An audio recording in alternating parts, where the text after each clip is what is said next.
매일 성경과 함께하는 오늘의 큐티 시간입니다.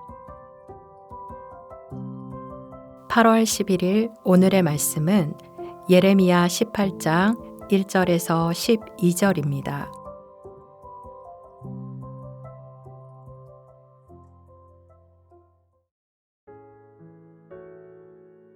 여호와께로부터 예레미야에게 임한 말씀에 이르시되 너는 일어나 토기장이의 집으로 내려가라.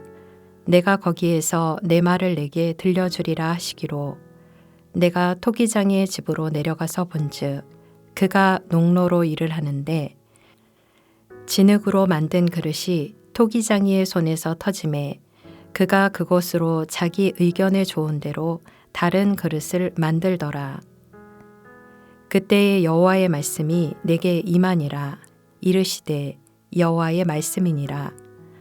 이스라엘 족속아, 이 토기장이가 하는 것 같이 내가 능히 너희에게 행하지 못하겠느냐. 이스라엘 족속아, 진흙이 토기장이의 손에 있음같이 너희가 내 손에 있느니라. 내가 어느 민족이나 국가를 뽑거나 부수거나 멸하려 할 때에 만일 내가 말한 그 민족이 그의 악에서 돌이키면 내가 그에게 내리기로 생각하였던 재앙에 대하여 뜻을 돌이키겠고 내가 어느 민족이나 국가를 건설하거나 심으려 할 때에 만일 그들이 나 보기에 악한 것을 행하여 내 목소리를 청종하지 아니하면 내가 그에게 유익하게 하리라고 한 복에 대하여 뜻을 돌이키리라. 그러므로 이제 너는 유다 사람들과 예루살렘 주민들에게 말하여 이르기를 여호와의 말씀에 보라, 내가 너희에게 재앙을 내리며 계책을 세워 너희를 치려하노니 너희는 각기 악한 길에서 돌이키며 너희의 길과 행위를 아름답게 하라 하셨다 하라. 그러나 그들이 말하기를 이는 헛되니 우리는 우리의 계획대로 행하며 우리는 각기 악한 마음이 완악한 대로 행하리라 하느니라. 17장에서 예루살렘의 모든 문에 서서 외치라 말씀하셨던 하나님은 이제 예레미야에게 토기장이의 집으로 가라고 말씀하십니다. 내려가라 하는 것으로 보아 예루살렘의 높은 지대에서 아래로 내려와 토기장이들이 함께 모여 일하는 거리로 오게 된 것 같습니다. 이제 이곳에서 하나님은 토기장이의 모습을 통해 예레미야에게 메시지를 전하게 하십니다. 그 유명한 토기장이의 비유라고 불리우는 오늘 말씀은 그들에게 또 오늘날 우리들에게 어떤 말씀을 주실까요?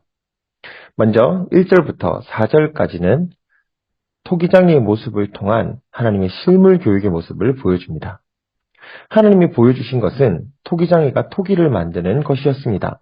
그런데 그 모습은 토기를 만들다가 토기가 터져버리는 장면이었습니다. 그가 농로에 진흙을 올리고 토기를 만들 때 이 토기가 터져나가 버린 것이죠. 자, 이런 상황에서 토기장이는 어떤 행동을 할까요? 그는 자연스럽게 터져나간 진흙들을 다시 모아서 자기가 원하는 다른 그릇을 만들기 시작합니다. 이제 더 멋지고 깨끗한 그릇을 만들어야 되지 않겠습니까? 이것이 너무나 당연한 토기장이의 행동이죠. 하나님은 이 토기장이의 모습을 가지고 하나님과 이스라엘 백성의 관계를 설명합니다. 하나님은 온갖 진흙을 모아서 필요한 대로 토기를 만드는 토기장이와 같습니다. 그리고 이스라엘을 비롯한 모든 열방은 하나님의 손에 들린 진흙과 같은 것입니다. 이것이 하나님의 실물 교육입니다. 춤을 추고 피리를 불어도 반응하지 않는 사람들에게 이렇게 관심을 끌어서라도 알게 하고자 하시는 하나님의 간절한 외침입니다. 오늘도 하나님은 하나님의 말씀으로, 공동체로, 삶의 여러 가지 일들로, 그리고 우리 안에 계신 성령을 통하여 우리에게 하나님의 뜻을 가르쳐 주십니다. 실물 교육을 하십니다. 알게 하십니다. 사랑하는 여러분, 이 하나님의 교육을 우리는 잘 받아들이고 있습니까? 우리의 삶의 전반에서 여러 가지 모습을 통해 우리에게 알려주시며 하나님을 깨닫게 하시는 하나님의 음성을 듣고 있습니까? 자, 그렇다면 5절부터 12절로 이어지는 이 실물 교육, 이것을 통하여 하나님이 어떤 설명을 하시는지 한번 살펴봅시다. 하나님이 보여주신 교육의 핵심은 토기장이의 뜻대로 토기를 만들 때 문제가 생기는 이 그릇들, 토기들은 얼마든지 폐기하고 새롭게 만들 수 있다는 것이었습니다. 이것은 하나님, 왜 우리가 벌을 받아야 합니까? 하는 사람들의 외침에 대해 이 모든 것이 주권자, 토기장이의 의도를 어긴 너희의 문제들이다 하는 것을 분명하게 말씀하시는 것입니다. 그리고 내가 이것을 깨뜨리고 새롭게 만들 권리가 있다라고 말씀하시는 하나님의 주권을 보여주기도 하시는 것이죠. 죄는 우리로 하여금 하나님이 아니라 우리가 바로 주권자이며 내가 토기장이다 생각하게 만듭니다. 우리의 마음대로 사는 것이 행복하다고 믿게 만듭니다. 하지만 하나님은 너희는 주권자가 아니며 진흙에 불과한 존재이다 말씀하시는 것이죠. 그러므로 이 진흙이 토기장이의 의도에 맞게 빚어질 때 아름다운 토기가 되고 그릇이 되지만 이것이 토기장이의 의도와 달리 이상하게 되면 그것을 폐기하는 것이 당연한 것입니다. 하나님이 경영하는 세상도 마찬가지입니다.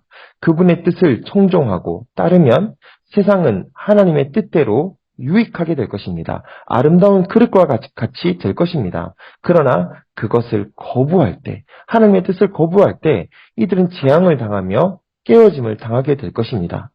자, 이 말씀을 들은 이스라엘 백성은 어떻게 살겠습니까?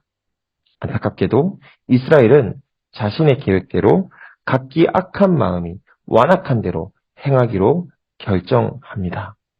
주권자를 버리고 스스로 토기장이의 생각을 반대했으니 이제 이들에게 남은 것은 무엇입니까? 깨뜨리고 새롭게 만드는 것밖에 없습니다. 사랑하는 여러분, 오늘 우리는 어떠한 삶을 삽니까? 우리는 우리의 존재를 명확하게 알고 하나님은 창조주시며 내가 토기임을 제대로 깨닫고 있습니까?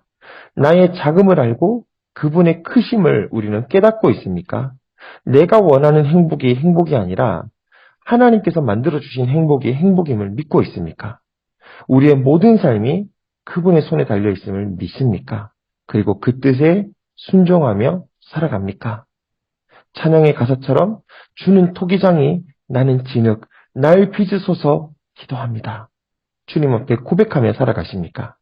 사랑하는 여러분, 나의 기준이 아니라 그의 기준에 맞추십시오. 그러면 복이 있을 것입니다. 기도하겠습니다.